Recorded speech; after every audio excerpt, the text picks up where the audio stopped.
नमस्कार। News India पर देवभूमि की तमाम खबरों के साथ मैं हूं आपके साथ पूजा मोहन पांडे। बुलेटिन की शुरुआत करेंगे। सीएम पुष्कर सिंह धामी और केंद्रीय शिक्षा मंत्री धर्मेंद्र प्रधान ने मंगलवार को देहरादून के ननूरखेड़ा स्थित शिक्षा निदेशालय में राज्य के विद्या समीक्षा केंद्र का लोकार्पण किया। इस मौके पर राज्य के 141 पीएम श्री विद्यालयों और नेताजी सुभाष चंद्र बोस आवासीय विद्यालय का शिलान्यास भी किया गया है। राज्य में मुख्यमंत्री उच्च शिक्षा मेधावी छात्रवृत्ति योजना और मुख्यमंत्री उच्च शिक्षा शोध प्रोत्साहन योजना का शुभारंभ भी किया गया। कार्यक्रम में एनडीए और आईएमए में चयनित कैडेट्स को पुरस्कृत राशि भी प्रदान की गई है। इस दौरान उन्होंने कहा कि हम सभी जानते हैं कि भारतीय संस्कृति में शिक्षा को सर्वश्रेष्ठ स्थान दिया गया है। भारत विश्व गुरु के रूप में सबको ज्ञान देता रहा है।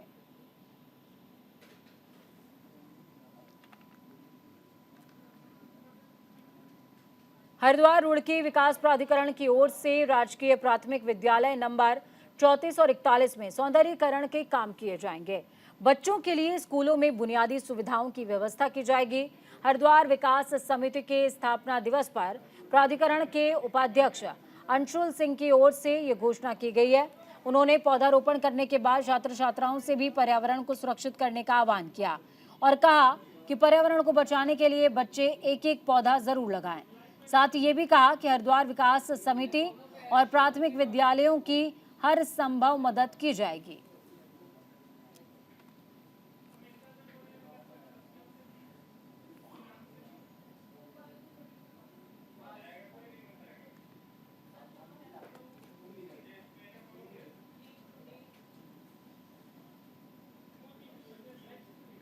चलिए इस खबर पर ज्यादा जानकारी के लिए संवाददाता सहयोगी संजय पुंडेर फोन लाइन पर जुड़े हमारे साथ में।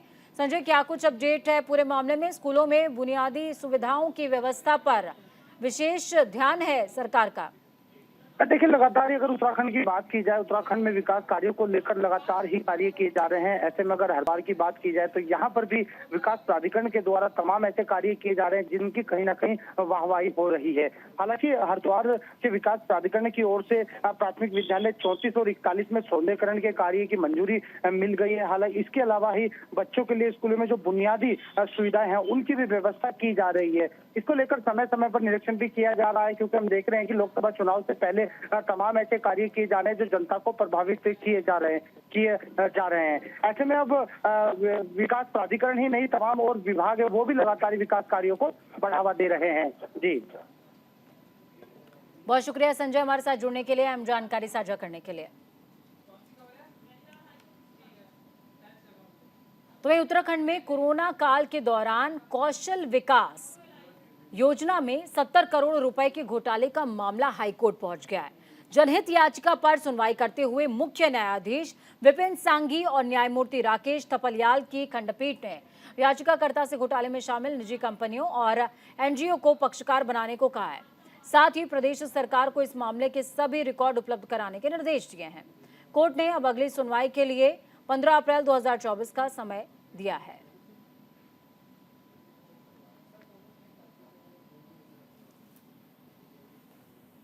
कौशल विकास योजना में घोटाले का है पूरा मामला, जहां 70 करोड़ रुपए के घोटाले का मामला हाईकोर्ट पहुंचा हुआ है। फिलहाल अब इस पूरे मामले में 15 अप्रैल को अगली सुनवाई होगी।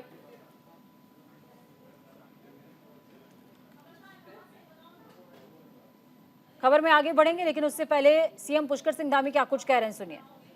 लक्ष्यों को प्राप्त करने में भी हमको कहीं ना कहीं इकोलॉजी और इकोनॉमी दोनों में संतुलन बनाते हुए काम करना होगा, जिसमें पर्यावरण और विकास दोनों ही एक दूसरे के बिना अधूरे हैं। और मैं आप सबसे यह भी कहना चाहता हूं कि जीवन में कभी कभी यह आवश्यक हो जाता है कि हम ये देखें कि वर्तमान में हम कहाँ खड़े हैं और हमें कहाँ जाना है। और यह व्यक्तिगत स्तर पर भी हम सबके लिए महत्वपूर्ण है। यह किसी भी देश या प्रदेश के लिए भी उतना ही महत्वपूर्ण है।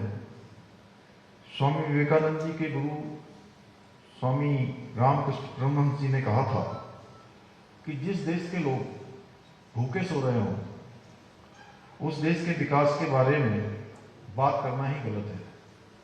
लेकिन भाइयों बहनों, देश के अंदर लंबे समय से बहुत सारी सरकारें आई, अपने अपने स्तर पर सभी ने प्रयास किया होगा, लेकिन 2014 के बाद जब से आदरणीय प्रधानमंत्री मोदी जी के नेतृत्व में सरकार ने काम करना प्रारंभ किया, तो यह सरकार केवल और केवल गरीबों को समर्पित सरकार रही और इसकी जितनी भी योजनाएं बनी वो सारी की सारी योजनाएं गरीबों की आवश्यकताओं के अनुरूप बनी। एक समय था जब योजनाएं बनती थी कि योजनाओं से किन लोगों को लाभ पहुंचाना है, कुछ लोगों के लिए, कुछ समूहों के लिए योजनाएं बनती थी। लेकिन आज जितनी भी योजनाएं पिछले 9 सालों में बनी है वह उन लोगों के लिए बनी है जिनको वास्तव में इन योजनाओं की आवश्यकताएं थी, उनकी जरूरत थी, इसलिए योजनाओं को लाया गया। और आज अगर हम गरीबी की बात करें तो हम कम से कम आज बहुत सारी स्थितियों में आज हमारा देश काफी आगे बढ़ चुका है। अभी एन रविशंकर जी ने बहुत अच्छा यहाँ से उद्बोधन में। तो बड़ी खबर, अहम जानकारी आपको दे रहे हैं। उत्तराखंड के टिहरी से बड़ी खबर सामने आ रही है। खाई में गाड़ी गिर गई है, 2 लोगों की मौत हो गई। सड़क हादसे में 4 लोग घायल हो गए। सभी घायलों को अस्पताल में इलाज के लिए भर्ती कराया गया है। हिंडोला खाल नीरगड्डू रोड पर यह हादसा हुआ है।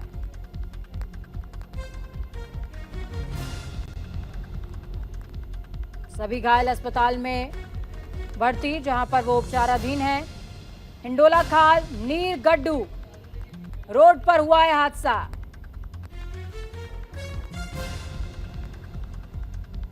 तो वहीं लक्सर में पुलिस ने अवैध शराब कारोबार का भांडाफोड़ किया। गंगदासपुर में गांव के जंगल में पुलिस ने छापेमार कार्रवाई के दौरान भारी तादाद में शराब बनाने की सामग्री बरामद की है और शराब माफियाओं की तलाश में जुट गई है।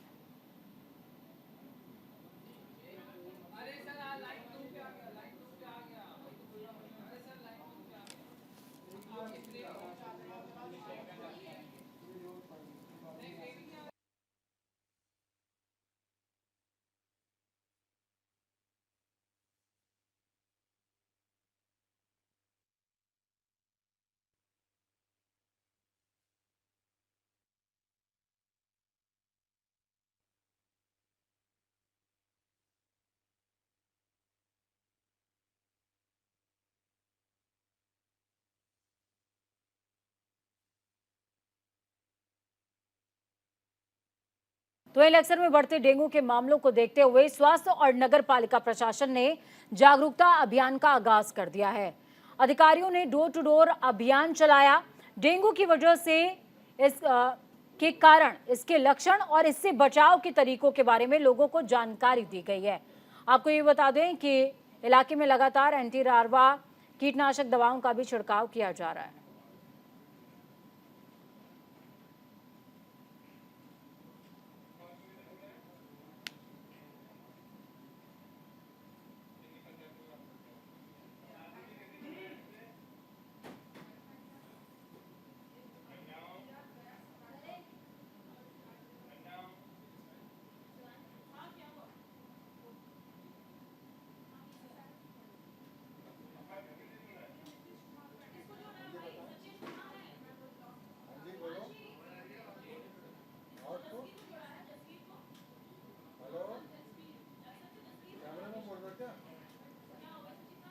तो आपको बता दें कि लक्सर क्षेत्र में डेंगू से बचाव को लेकर लोगों को जागरूक किया गया है। अगर पूरे उत्तराखंड की बात करेंगे तो 250 से ज्यादा मामलों की पुष्टि डेंगू की हुई है। इस खबर पर ज्यादा जानकारी के लिए ग्राउंड जीरो का रुख करते हैं। जसवीर सिंह संवाददाता सहयोगी हमारे साथ में लाइव जुड़े हुए हैं। जसवीर, प्रशासन की तरफ से लोगों को जागरूक किया जा रहा है, लेकिन क्या लोगों में इस तरह की व्यवस्था नजर आती है? प्रशासन का एफर्ट ग्राउंड जीरो पर नजर आता है?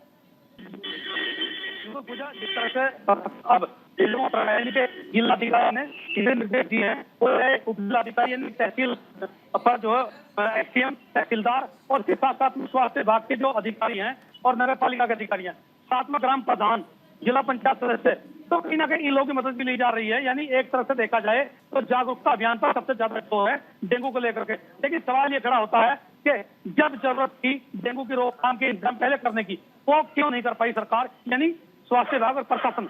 ये पहले सोचना था। अब चूंकि एक तरफ से बाढ़ भी आ गई है, आपने देखा भी होगा उत्तराखंड के कई ऐसे जिले हैं जिनमें डेंगू ने पैर बरपा रखा, वो चाहे देहरादून हो या फिर हरिद्वार हो, तमसिंह नगर हो। तो खासकर ये कहीं ना कहीं देखने में आया कि हर रोज नए मामले सामने आ रहे हैं। जो पुराने मामले जिन्हें और किया जा रहा है, यानी इलाज चल रहा है, उन्हें वो इतने चिंताजनक नहीं थे, लेकिन जो नए मामले सामने आ रहे हैं तो वो कहीं टेंशन बढ़ा रहे हैं। हरिद्वार में अगर बात करें, भले आधिकारिक पुष्टि के तौर पर जो मतलब स्वास्थ्य विभाग कह रहा कि भाई 40 मामले हैं, 50 मामले हैं, अगर सही मायने में देखा जाए तो प्राइवेट अस्पतालों को देखा जाए तो कहीं ना कहीं 500 से अधिक मामले हरिद्वार के प्राइवेट अस्पताल में आपको नजर आएंगे, जो कहीं ना कहीं स्वास्थ्य विभाग के रिकॉर्ड में नहीं है, लेकिन वो अपना इलाज करा रहे हैं। और देहात क्षेत्र में भी छोटे मोटे क्लिनिकों पर भी लोग अपने बजट के अनुसार इस बीमारी से जूझ रहे हैं, छोटे अस्पतालों में इलाज करा रहे हैं, और कुछ लोग तो अपने घरों पर ही ड्रिप लगवा करके उसका इलाज जैसे तैसे भी होना करा रहे हैं। तो ये कहीं ना कहीं एक बड़ी समस्या इस बार प्रशासन के सामने बड़ी चुनौती बन गई है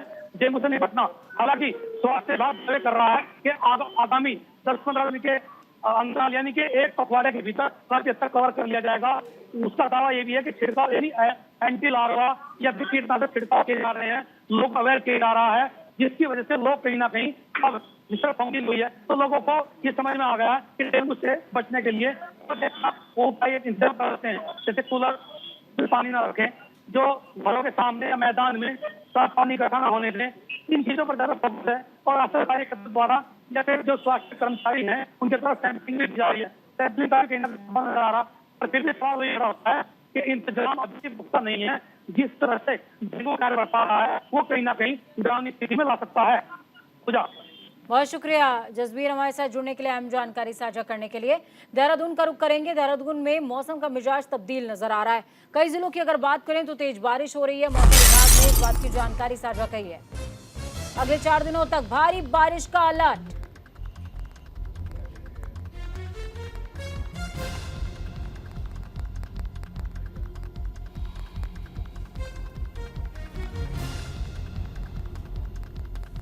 चलिए, इस खबर पर ज्यादा जानकारी के लिए संवाददाता सहयोगी अनुज अवस्थी हमारे साथ में लाइव जुड़े हुए हैं। अनुज, क्या कुछ अपडेट साझा कर रहे हैं? मौसम विभाग ने उत्तराखंड के लिए आगामी दिन बेहतर नहीं बताए। जी बिल्कुल पूजा, जिस तरीके से उत्तराखंड में मौसम विभाग ने भारी बारिश का अलर्ट जारी किया है, करीब 4 से 5 जिले ऐसे हैं जहां पे कल देर रात से लगातार बारिश हो रही है। अगर बात करें राजधानी देहरादून की, तो यहाँ भी बारिश का दौर लगातार जारी है। कई जिलों में ऐसी जगह है जहाँ पे जो है पानी जल भराव भी हो गया। हरिद्वार की अगर बात करें तो वहीं हरिद्वार में भी जो है काफी जगहों पे जल भराव हो गया है। तो मौसम में एक बार फिर कहा जा सकता है कि उत्तराखंड में फिर से मौसम ने करवट बदली है। कई जगहों पे तेज हवाएं लगातार जारी है। अगर बात करें मसूरी की, तो मसूरी में कल देर रात एक पहाड़ी से मलबा गिरने से जो रोड है वो ब्लॉक हो गई है। ठीक है, वहाँ पे अक्सर अनुज ऐसे क्षेत्रों में जब मौसम करवट लेता है, खासकर पहाड़ी राज्यों में, तो वहां पर लैंडस्लाइड की घटनाएं बढ़ जाती हैं, कहीं पर बाढ़ जैसे हालात बन जाते हैं। ऐसे में प्रशासन की भूमिका अहम होती है। क्या किसी तरह के साइन बोर्ड्स का इस्तेमाल किया जा रहा है लोगों को बताने के लिए कि आप इन क्षेत्रों में प्रवेश ना करें, ये संवेदनशील क्षेत्र हैं, या फिर लोगों को अलर्ट किया जा रहा हो प्रशासन की तरफ से? इस तरह की कोई अपडेट?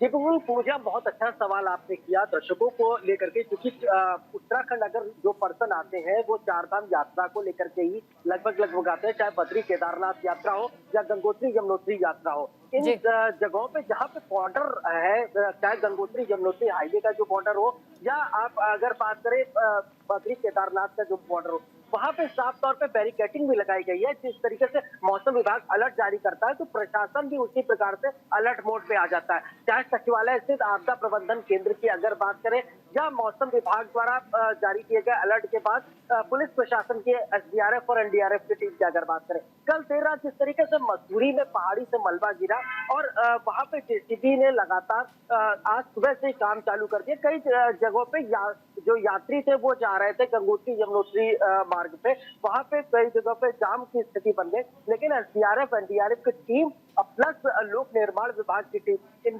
टीमों ने तत्काल रूप से वहां पे जेसीबी पहुंचा और जेसीबी पहुंचा करके उस मलबे को हटाया। बिल्कुल ठीक है। साफ तौर पे जैसे आपने बोला कि किसी तरीके का साइन बोर्ड अगर लगाया जाता तो लगातार चाहे न्यूज इंडिया के चैनल के माध्यम से हो, दर्शकों को इस बात को लेकर के मुख्यमंत्री पुष्कर सिंह धामी भी इस बात को लेकर के लगातार बोल रहे हैं और न्यूज इंडिया भी लगातार इस बात को बोल रहा है कि अगर आवश्यक ना हो तो चार धाम यात्रा ना करें। अभी कुछ दिन पहले चार धाम यात्रा ने रफ्तार तो पकड़ी थी क्योंकि मौसम जिस तरीके से ठीक हुआ था रफ्तार, लेकिन फिर अभी 4 दिन का जो मौसम। ठीक है अनुज, एक और सवाल है मेरा आपके लिए, एक और सवाल है और मैं चाहूंगी कि ये जानकारी आप तमाम दर्शकों को दे दें। अमूमन देखने को मिलता है जब हम चारधाम यात्रा की बात कर रहे हैं या हम पर्यटन क्षेत्रों की बात कर रहे हैं तो वहां पर जो संवेदनशील क्षेत्र होते हैं वहां पर रूट डाइवर्जन किया जाता है। क्या इस तरह की व्यवस्था प्रशासन की तरफ से की गई है या फिर अभी भी हादसे का इंतजार हो रहा है? जी बिल्कुल, बड़ा अच्छा सवाल पूजा आपने किया है। रूट डाइवर्जन को लेकर के कई जगहों पे ऐसे है, जैसे मसूरी कल देर रात जिस तरीके से मसूरी में मलबा गिरा, वहां से गंगोत्री यमुनोत्री मार्ग में जो रूट जाता है सुआकोली होते हुए, उस रूट को डाइवर्ट किया गया है। अगर बात करें बद्री केदारनाथ रूट की, अगर बात करें नैनीताल रूट की, अगर बात करें अल्मोड़ा रूट की अगर बात करें, तो उन रूटों को जहां से अगर मलबा जहां पे गिरता है वहां जेसीबी आकर के लोक निर्माण विभाग की टीम और आपदा प्रबंधन की टीम आकर के वहां से जो है मलबा हटाने का कार्य जरूर करती है, लेकिन कहीं कहीं पे इंडिकेशन लगा दिए जाते हैं कि आप इस रूट से नहीं इस रूट से जाए। अगर आपको गंगोत्री यमुनोत्री रूट पे जाना है तो आपको ऋषिकेश होते हुए नरेंद्र नगर होते हुए उस रूट से आपको जाने की इजाजत इस समय दी जा रही है, क्योंकि मसूरी से जो रूट जा रहा है वो लगातार क्षतिग्रस्त है। तो कहा जा सकता है प्रशासन इस बात पे अलर्ट जरूर है, लेकिन अगर वही कुमाऊं क्षेत्र की अगर बात करें तो पिथौरागढ़ अगर आप जाते हैं, लोहाघाट अगर आप जाते हैं, चंपावत अगर आप जाते हैं, तो उन जगहों पे कई ऐसे मार्ग हैं जो अभी भी बंद है। लोक निर्माण विभाग के सचिव और लोक निर्माण विभाग के एमडी लगातार इस बात को अनुज बोल रहे हैं कि देखिए, न्यूज इंडिया हमेशा ही जनता के सरोकार की बात करता है और हमारे दर्शकों की जो जान माल की सुरक्षा है वो भी हमारी जिम्मेदारी है। तो प्लीज अपडेट ये भी दे दीजिए कि किन पर्यटन क्षेत्रों में वो जा सकते हैं और किन क्षेत्रों से अभी भी एहतियात बरतनी चाहिए उन्हें।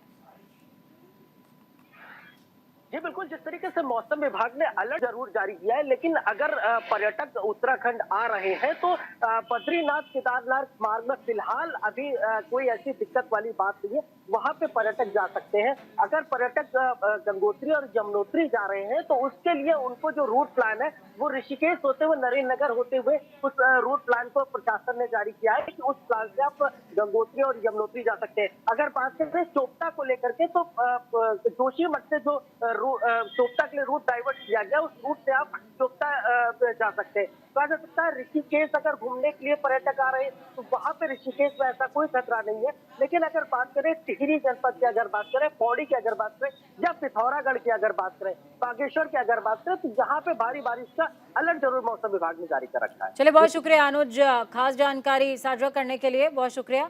लगातार अपडेट पर नजर बनाए रखे।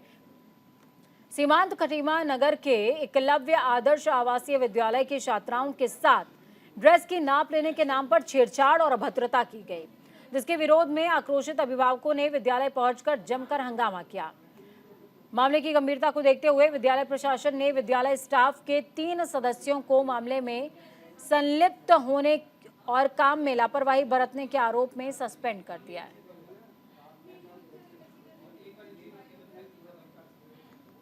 काम 40 साल पुराना है और 40 सालों से हम काम कर रहे हैं। कई विद्यालयों में हम जाते हैं, सप्लाई देते हैं, काम करते हैं, लेकिन आज तक कोई शिकायत नहीं मिली है। और जो एकलव्य विद्यालय की शिकायत है वहाँ ऑन कैमरे के सामने नाप हुआ है और उस पर फुटेज चेक कर लिया जाए। अगर दोषी है तो उसको, हम भी नहीं चाहते किसी के बच्चे को ऐसे अरेस्ट किया जाए। ड्रेस की मेजरमेंट के लिए जो टेलर्स गए थे उनके सामने वहाँ का कुछ स्टाफ भी था, उन स्टाफ के होते हुए भी उन टेलरों के द्वारा उन छात्राओं के साथ में बहुत ही ज़्यादा अभद्र अश्लील हरकतें की गई। उसके विरोध में हम लोग यहाँ पे तहरीर देने के लिए आए कि है जो वहाँ पे उपस्थित स्टाफ था उन्हें तुरंत बर्खास्त किया जाए एवं उनके साथ भी कानूनी कार्रवाई की जाए। साथ ही जो टेलर वहाँ पे गए हुए थे जिन्होंने ये मेजरमेंट लिया है उनके साथ में भी कड़ी से कड़ी कानूनी कार्रवाई की जाए। आरोप लगाया गया कि जो दर्जी यहाँ पर यूनिफॉर्म की नाप लेने के लिए यहाँ पर आए थे उनके द्वारा उनके साथ बदतमीजी की गई। और ये करीब 22 अगस्त और 6 सितंबर का मामला है, जो दिन ये आए थे वहाँ पर।